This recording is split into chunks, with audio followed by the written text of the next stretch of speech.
feedback or questions or ideas, okay? So just recording the lesson for those who need to catch up as well. So we're going to be looking at paper 2, question 4 today, specifically assessment objective 3. All right, so today we're going to identify different perspectives and compare them and how the writers convey those perspectives as well. So it's the methods that we really need to look at, okay? So I did ask for like the do now task, yeah, so A to Z, list the emotions, and we have some really good ideas. Hi, Brittany, thank you for joining us. Abhorrent, beautiful, considerate, depressing, energetic, fastly, ghostly. Can you feel ghostly? Is that an emotion? What do we think?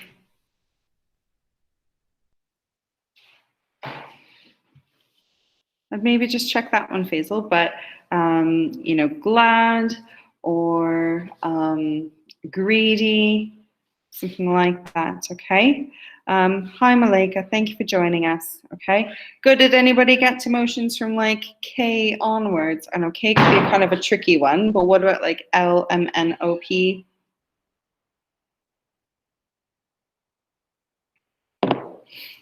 Did anybody have any ideas there? Pessimistic is fantastic one, Joel. Good use of vocabulary. What about, what's the opposite of pessimistic that starts with O?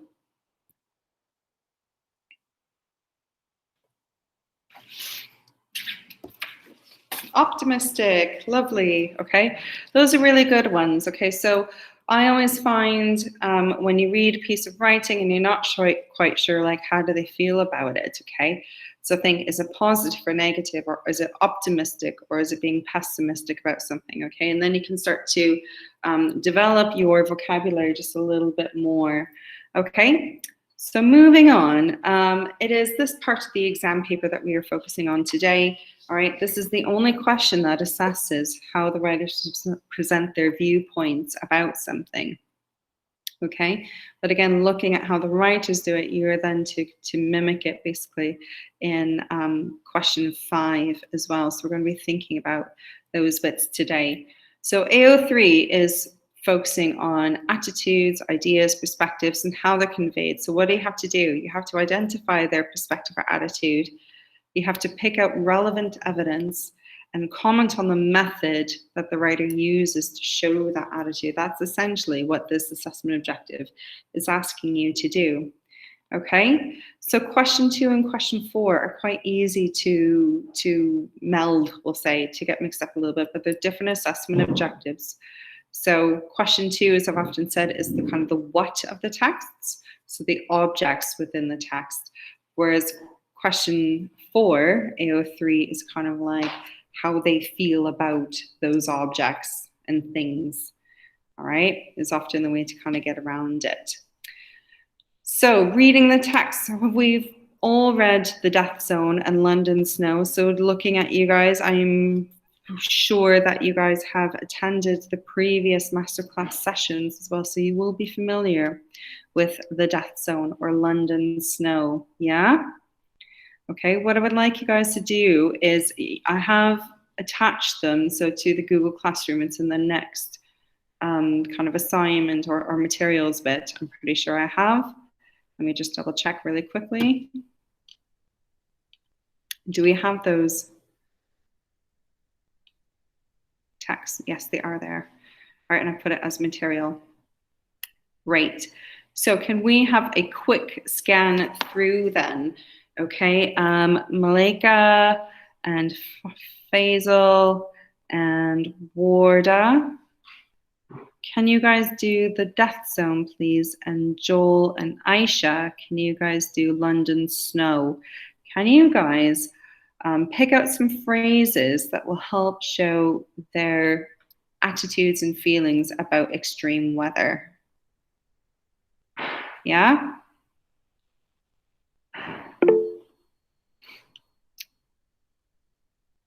Where's the text? So,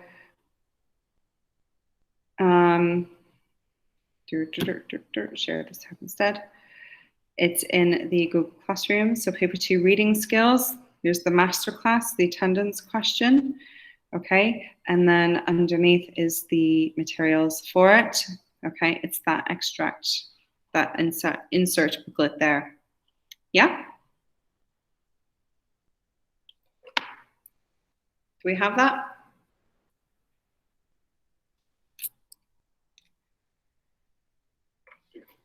Okay, I'm going to say 4 minutes, okay, because we should be fairly familiar with this. Okay, I would like you to pick out phrases and words, okay, that show their feelings about the extreme weather. Okay? Warda, did you want to do the death zone, please? I just have someone else join us. Haley, thank you for joining us. Okay, we are just in the process of reading these two sources. Okay, they are the same sources that we've been using for the last 2 weeks for the master classes. So you will be familiar with them, I'm pretty sure, because I think I've seen you attend the other sessions before. Okay. Yes, so I said Joel and Aisha to do London Snow, and Haley, if you could also read London Snow. So Basil, Malika, and Warda, if that makes sense. I'm terribly sorry, I'm getting myself a bit confused. Okay. All right, it's about 3 more minutes. You may want to like type it into the chat, but maybe don't press enter just yet. Okay, feelings and attitudes about the texts, about extreme weather, sorry.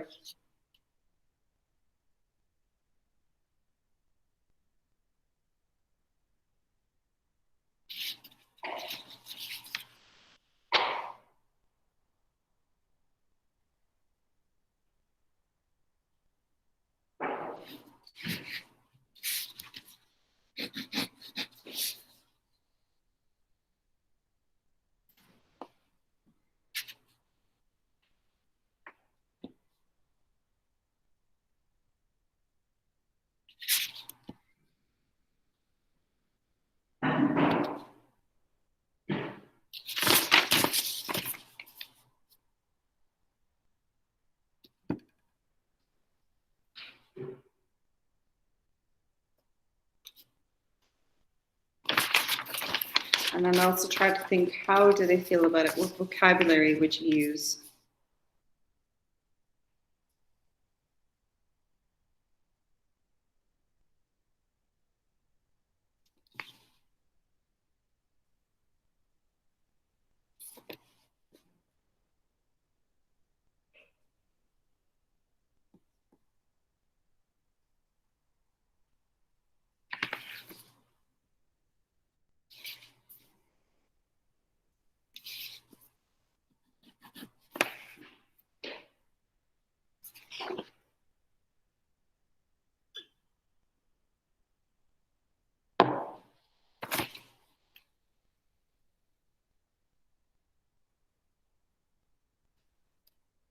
One more minute.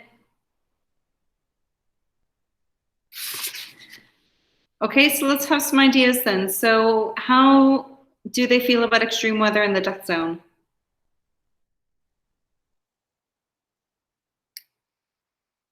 Lovely, Malika. Yes. Okay.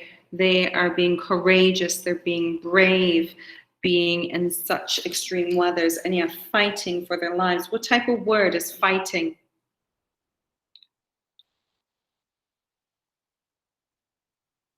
If you can do ed or ing at the end, it is a verb. Yeah? Okay, that's a really good one. Any other ideas for the death zone? How do they feel about the extreme weather?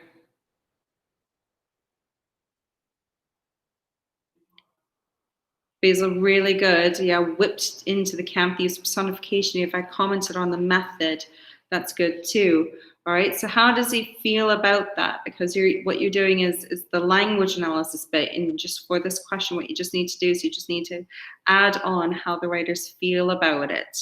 Okay, an extended metaphor is used with the comprehensive list of verbs such as whipped, plunging, swept, which exaggerates how deadly the storm will have been, okay? Or the same thing, I love how you've picked up on a semantic field, okay, of violent verbs there, okay, which exaggerate how deadly the storm is. So then how does the writer feel about it? So what's their attitude towards it? I picked out a really good quote, like constant bullying force. Okay, so to me, I think the writer feels quite victimized. It feels quite helpless being in such a violent environment. Okay, so that's one way. All right, what about London snow then? Okay, how do the writers feel about extreme weather in London snow? The other one.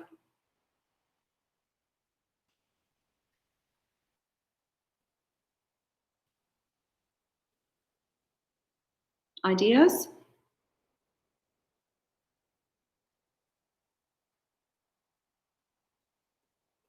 So we know from past sessions that the writers feel quite different about it. So at the start of London Snow, he admires the snow that's fallen. He's almost in awe of it and the effect it's had on the city. Yeah, they feel happy about the weather. So let's think of like another word for happy, a better word for happy then. Okay, so when he says there was absolute cleanliness and brightness about it, okay, so that cleanliness, brings on ideas of purity. And even like it says a little bit later on, we had the loveliness and utter purity of new fallen snow. So sorry. So it suggests that it's something positive that's happened. It's something that has cleansed the city. It is something that has made everything beautiful again. He even says, the wondrous, lovely scene. So the adjectives and the noun phrases that the writer uses suggest that further. However, his attitude does change a little bit more in the second half of the extract, in the second diary entry. So after 3 days of this snow, so if you look at the dates, one's Wednesday, the 2nd of January, and then Friday, January 4th. Right, so after 3 days of snow, he is feeling quite different now about the snow. And he is now starting to feel the effects of it. He's starting to now dislike it. When he says, to my apprehension than I ever realized, than I ever remember. Okay, so think about like how it changes as well. And you have your vocabulary wheel too. So someone said happy, so we can look at like happy. So there's quite a few words that we can use for happy.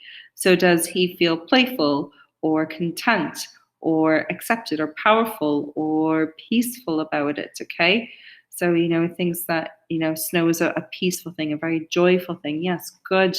Okay. All right, so think about, we can always be a little bit more specific about it, okay? Our first gut reaction may be like this inside wheel, okay? And then we have to just think a little bit harder to be more specific, okay? So that's important, the more specific your vocabulary, the better. Okay, so for this question, like I said, it's identifying the attitudes and feelings about a topic. It's the evidence and the methods that the writers use to show it. But then you also have to explain like why they were writing this as well. So why, they were feeling joyful about the new fallen snow that created a sense of peace and wonder, okay? And why did he do this? To celebrate the change in the environment, from London, from something so busy and probably a bit dirty to something that can be quite pure and peaceful. Celebrating that event. Whereas, okay, the first text about the climb on Everest is probably, warning us about the dangers of weather in such extreme areas and how quickly weather can change and how deadly it can be towards people. Okay? So one thing to do when you have to do a comparison question is to do a plan, okay? And for a question like this, because it's quite dense in what you have to do, and you would only have approximately 20 minutes to do this in an exam. So it is a lot to do, and you have about 2 paragraphs I would always start with a simple comparative structure. So a Venn diagram may be best, okay, particularly if it asks you to look at maybe similarities, okay, maybe just a simple chart. If you have to look at differences, will be really good. So what I would start in the exam is I would do some sort of plan, okay, and start to put in the attitudes and feelings, okay? Maybe start to highlight quotations, or you can write them and you can do like a quick plan if you can plan quickly. And by the time you guys do your exam, you will be able to plan quickly because it's something that we keep practicing, okay? And then when you start to write, you have like your clear points of comparison, like both writers are frustrated with how the snow has, upset their plans, okay?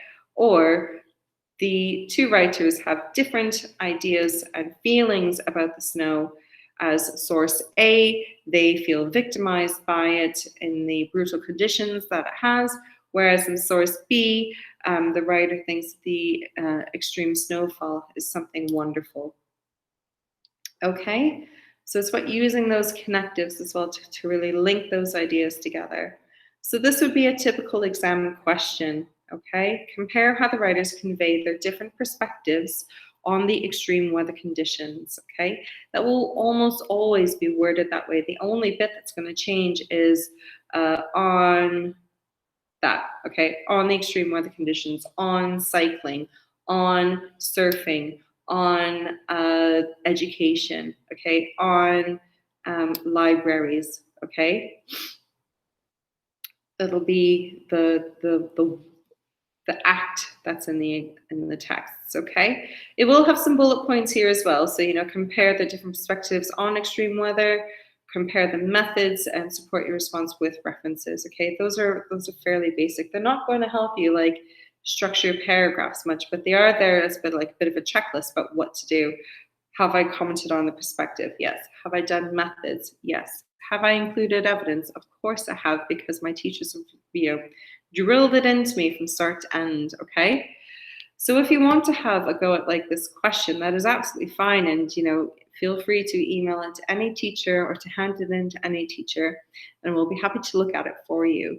So maybe some things you want to comment on and you've kind of picked up on is the weather conditions are quite extreme, okay, in both of them. The sense of shock and horror at the storm, versus like the beauty of it in source B, and the different atmospheres created by the snow. So in, source A, it's quite a threatening atmosphere, whereas in B, it's quite idyllic. All right, and you can comment on those sorts of things. Okay, so don't forget the methods used as well. So the different perspectives in text as well. So the different perspectives in A. So it kind of talks about, the different, the other climbers and mountains as well, and what was happening. It's not really focused on the individual, okay? Whereas B, in source B, it is a first-hand account. It's about what they experience themselves. Loads of descriptive language in both to show a sense of place as well. All right, and those contrasting tones, like I said, the seriousness and the violence of source A, okay, versus the contemplative silence in source B. Quite like that.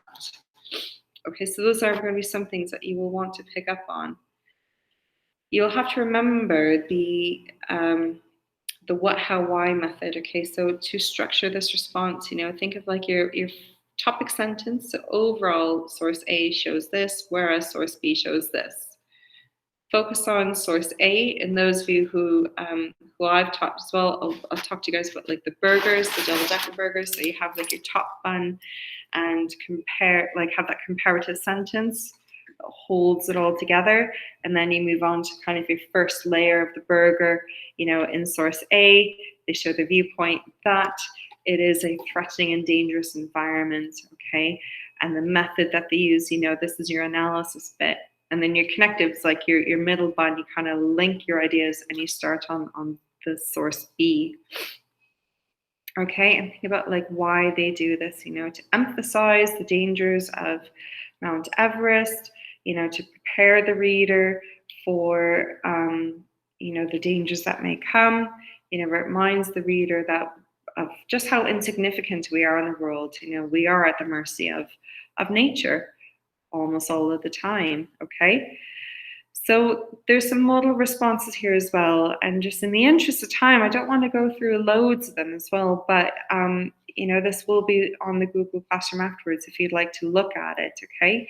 So I have a level 2 response here, and you can quickly see through the color coding, okay, what they do. So this, they attempt to compare, source A is a factual account of a terrible storm on Mount Everest, and B is a diary entry. It's attempting to compare. It's comparing the text types, what kind of texts are. It's not really telling me much about how they feel about extreme weather, okay? So both writers use first person, so they do comment on the methods, okay, but it doesn't really tell us much about that. So we get their different points of view. But I really want to know, like, what are the points of view? And to save yourself time too, you want to get straight into it. So if you look, it's halfway through this paragraph where there's some comment about the perspective. He hates the weather because it's dangerous and it killed people. Okay, that in itself is an attempt. Okay, there's some short evidence, but not a lot, and it's quite brief. Okay, there's not a lot of inferences. So this is, it's some attempt. There's some idea about the attitudes and feelings about extreme weather, but not a lot. Okay, whereas at level 3, it starts to become more clear and consistent. So you can see, it's a factual account of an unusually strong storm on Everest, which leaves 8 climbers dead, while source B is a diary extract that follows the writer's journey through the streets of London after heavy snowfall. Again, it's still kind of focusing on the text types, but it's starting to have a bit more of an understanding about how the two journeys itself are different. Still comments on first-person account, okay, the method that's used, and at least it says there they're very different perspectives on the extreme weather conditions. It uses words from the question, whereas this one doesn't really. Okay, whoopsie, whoopsie. There we go, and you can start to see again, a clear a clear perspective is kind of said, towards the top of the paragraph. It's a shock and horror as he realizes the dangers they face. You can start to see the onomatopoeic words such as scream and howl suggest the wind is personifying. So the wind is personified as a supernatural being sent there to punish them. I really like that inference, and it's a really nice way to kind of click in some marks here, as if, you think this is my evidence, and you kind of label what the technique is before the evidence. So the onomatopoeic words, scream and howl, the adverbs, carefully, it ticks in quite a few marks quite quick. Okay, and there's comparisons throughout as well. The writer source B has different perspective, and they give a bit which contrasts with the dangerous impact of source A. So simple things like that. You can see there's clear comparisons throughout. For level 4, really perceptive, okay? Have contrasting perspectives due to their diverse circumstances. So the real trick for level 4 for this question is thinking about the contexts in which they were written. They will be from very different time periods as well. So you have to link about what you already know about Victorian London, like London snow. What would it have been like there? Why would have the snow been quite a change? Because everything was brown and dirty as well. And it stopped everything, all the busy traffic, and it was just able to be beautiful. What do I know about Mount Everest? It's one of the most extreme environments in the world, okay? So, and you have to link to what you already know. Okay, and that's how you start to become perceptive. Being perceptive, you start to link it to your vast knowledge. Okay, so that was a really quick rundown of it. I will put this up afterwards as well.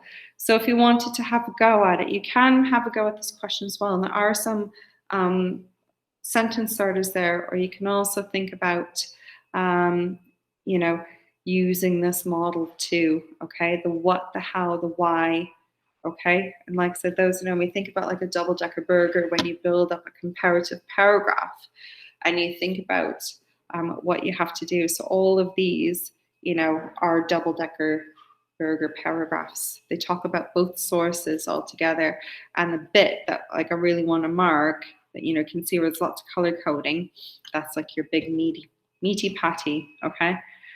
Okay, so oops, I didn't get to the self-assessment there. Okay, are there any questions? Like, is there anything that you guys struggle with this one? What's your biggest worry for question 4?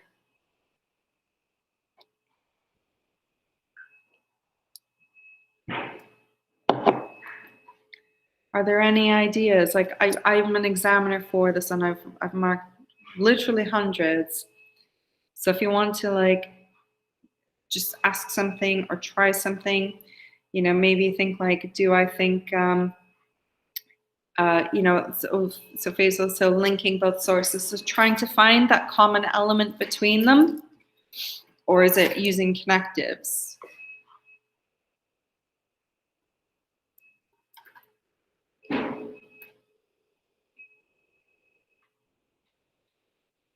So what I would say is the common element of it, yeah. So this is where it feels a bit like question 2 because you have to compare. And for question 2, the synthesizing information, you still have to find the common element for that. Okay, so if I show you like a cat and a dog, what's the common element? They're both domestic animals. Okay, so it's about like how you kind of group them together. So if I show you, this one as well. So they offer different perspectives on extreme weather conditions. Don't be afraid to use some of the words from the question as well, because that will be the common element between it. It's extreme weather conditions. Okay, start to think about kind of the not necessarily the what's there, but like how they're feeling about it. And I would say most times the questions have been compare the differences. I haven't seen too many questions about compare the similarities.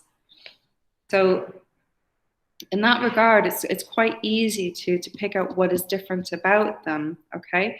But think like, is it asking me about, like, what can I write about? Well, I can write about the weather conditions, okay? I would say for any text, that's quite easy to do, okay? Can I talk about the journeys that they make? Can I talk about, where they're going? Do you know what I mean? So it's kind of easy, and it's about a bit of practice about thinking about common elements, but that's synthesizing information down. But most the heavy work will be done for you in the question. All right. So if it's about, compare the different attitudes to surfing, compare the different attitudes to the extreme weather. Okay. A is this, B is this, and then it's just using the appropriate connectives. Does that help?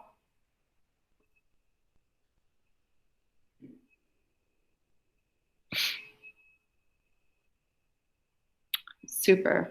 Okay. Hi, Alia. I didn't see you come in, but hi.